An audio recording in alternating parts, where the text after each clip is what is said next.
honors me, Guardian. Alright, we got some stuff. Um,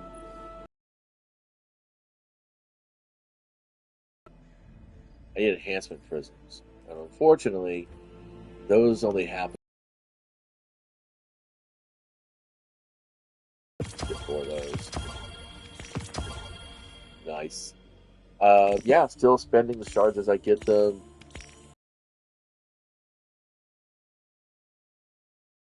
Alright, so over here, there's a couple of exotics that have piqued my interest. Not this one. Actually, maybe this one. Caliban's Hand. I think this is going to probably more likely be a raid thing. I don't know. I wish it would tell you right up here. Obtainable through blah, blah, blah. That would be some fun things, right? Some little quality of life doohickeys. Oh, nope. Nope. Nope. Nope. Okay. Which queen? Oh, it is right here. Caliban's Hand. Okay. So I have a chance of getting this if I focus here. But I need one more enhancement prism. Which means that we need to get more enhancement cores. Which means I need to buy more weapons and break more weapons. I don't think the gunsmith weapons actually do that, though. What do we have here that I can chop down? I don't really want to spend the brave rifles yet because obvious reasons. We get deep sight activation on this one, but I'm not sure if I actually want to do that.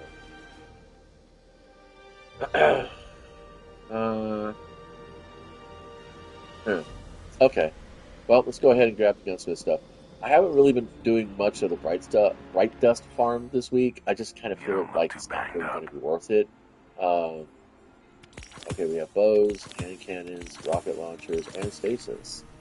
So we have hand cannons, and we have a bow, and we have a rocket launcher with stasis. We're good. All right, let's go play the usual playground. I don't imagine there is anything else I need to do. Oh, aside from that, yeah, I just have that quest. Okay. We'll go to the Cosmodrome. So yeah, I've been watching some of Dato's videos, and I do think it's hilarious as fuck that, according to his words, he hasn't been playing Destiny for almost a year, yet he gets an invitation to go to do the preview for Prismatic and everything. And one of the reasons why I've stopped watching Dato and Aztec Cross and all the others within that camp of players. I don't put Cactus there. I don't put Kev Do It there. Because I've never heard Cactus complain about the game being too easy. And that's one of the things. It's like, the whole point about build stuff like that is to get that God roll together. So that you can come in and just basically sweep an activity if you want to. And my argument has always been, if you want it to be more challenging, then how about not just don't equip all those, super powered up gear weapon pieces, go in with some low end stuff, pick out some rares, or better still, go to your collections. It's right here. Yes, I mean, seriously, if you really want to challenge, yourself, like everybody bitches and complains about, oh, this game's too easy.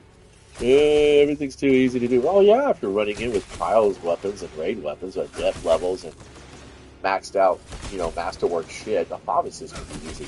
So how about this? Why don't you take on an activity with the cost up? It's still here. Drop your light level down to, or your power level down to 1600, and stop complaining about how easy it is, and make your own challenges, because this is what gameplay is. A game is a challenge that the player takes on of their own volition for entertainment or enlightenment or education. Because I do find enlightenment and education to be somewhat of two things. Although I guess technically you really can say they're not. Yes, good for you, babies.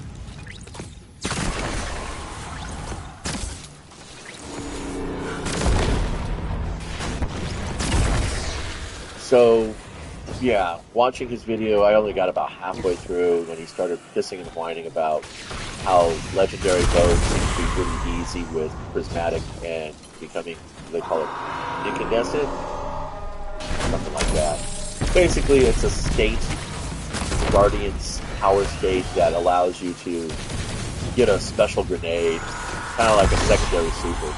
And I think that's fucking amazing. I think that's great. I mean, I honestly feel that the last year, the last official campaign year, should be a victory lap of sorts. We should be able to go in there and for once actually have the power fantasy of being demigods, you know, blessed by, you know, a divine entity of paracosmal power and just basically destroy things. I mean, I've never had a problem playing in God mode. I've always felt that, you know, there's time and place for it, and I think that the final shape is the time and the place for it.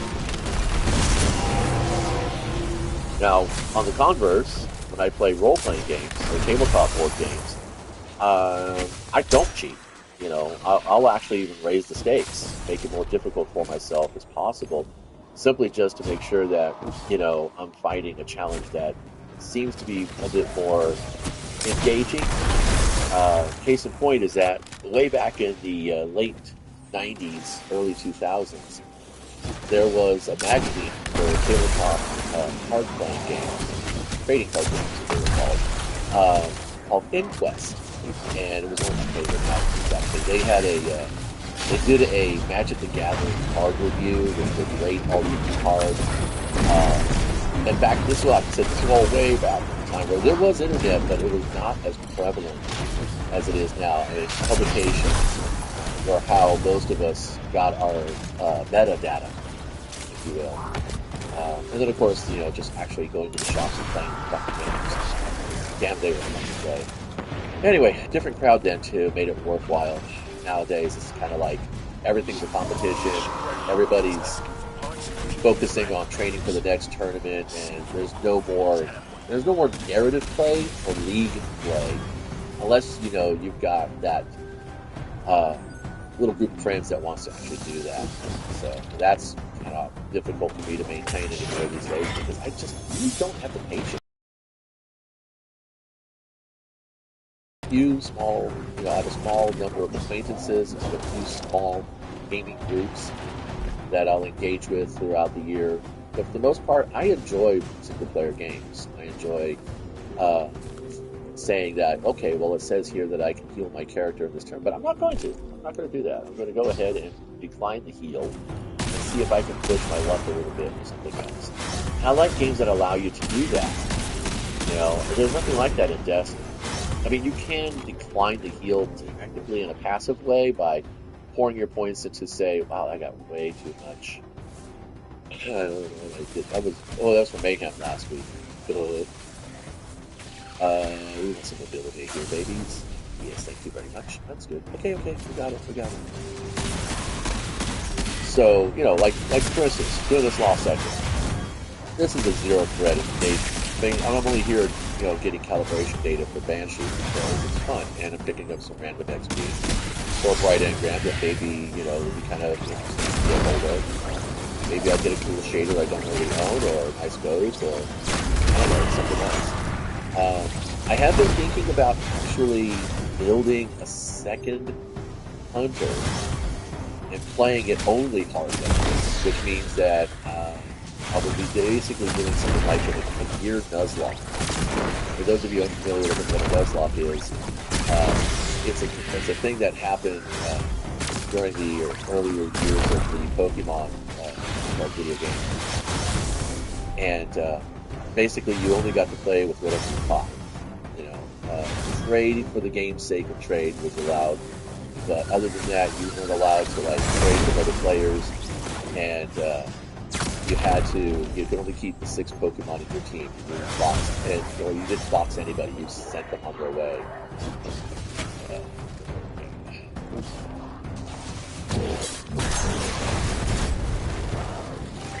So yeah.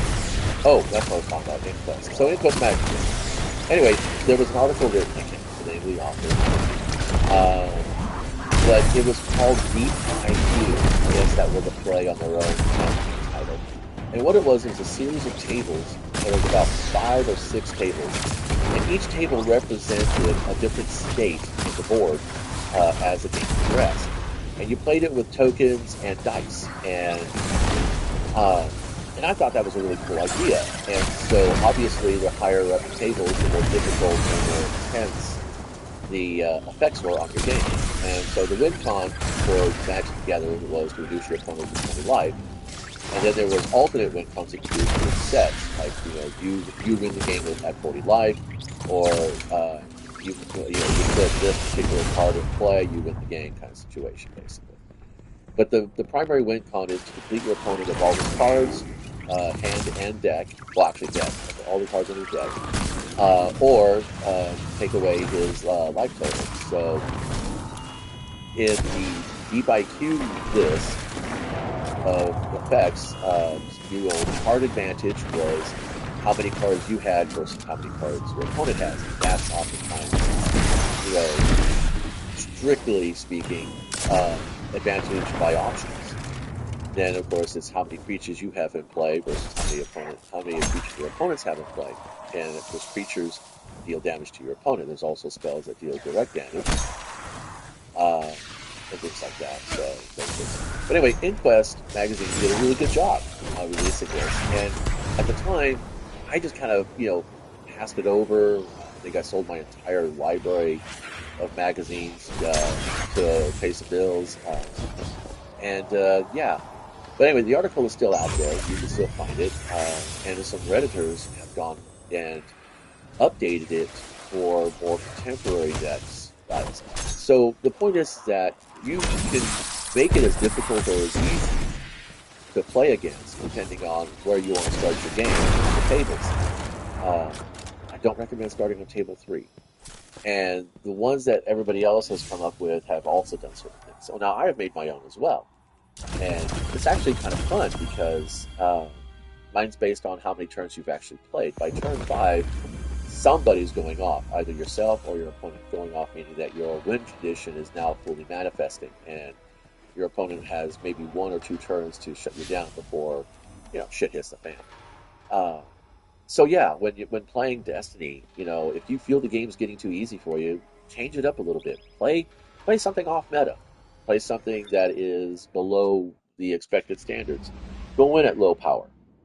Challenging doesn't necessarily mean more complexity in the puzzles either, because I don't find that, having to run around through 3 different areas and chattering with my fire team, calling out numbers and sigils, that doesn't make the game challenging.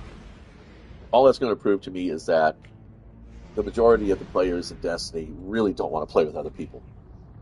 And that's another reason why I stay out of the raids. I've played with dozens of players in Destiny 1. We barely solo Crota at the time.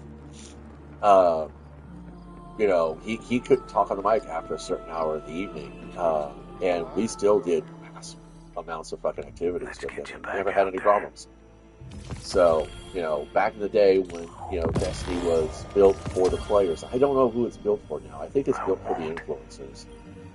Banshee wants to tell me something. Back out there. He's still yelling at me. I don't know what the fuck's the problem. I don't have anything for you, bud. I don't have any focus decoding going on. Okay, so that's so yeah, just some ramblings, minor amusements here and there. Do you have something for me, Guardian? Let's see, did we get anything good? Let's think about this for a minute. I'm going to call it for the afternoon, kids. I didn't get an enhancement for progress. I guess that's going to do it then. Alright, anyway, thanks for stopping by, hanging out. Then the next time you hear someone bitching about the game being too easy, yeah, okay, but maybe it's meant to be. So the onus is on you for the challenge. I think tomorrow I'm going to roll up a new hunter, or better still, since I find warlocks so difficult to play, I think I'm going to roll up a warlock. And we'll play it as a Nuzlocke, and you'll only play with leather gear. I'm not going to give him any gear for my hunter. He's not going to have access to the vault or any of the weapons here. He's going to play straight out of the box. and we'll see how challenging or easy the game is. Maybe, you know, maybe inspire some people to fucking stop bitching about how easy it is for them. Because, you know, I mean, I think driving in traffic at 6 p.m. in the evening on a freeway is easy. I know at least a dozen other people out there who will look at me, laugh, and say I'm psychotic. But I mean, maybe that's what it takes. In the meantime, thanks for stopping by and hanging out. Be nice, play well, and try to be a little forgiving about perspectives, and try not to judge a game based upon how easy or difficult you think it is. Know that a game is there for you to accept a personal challenge. Enjoy.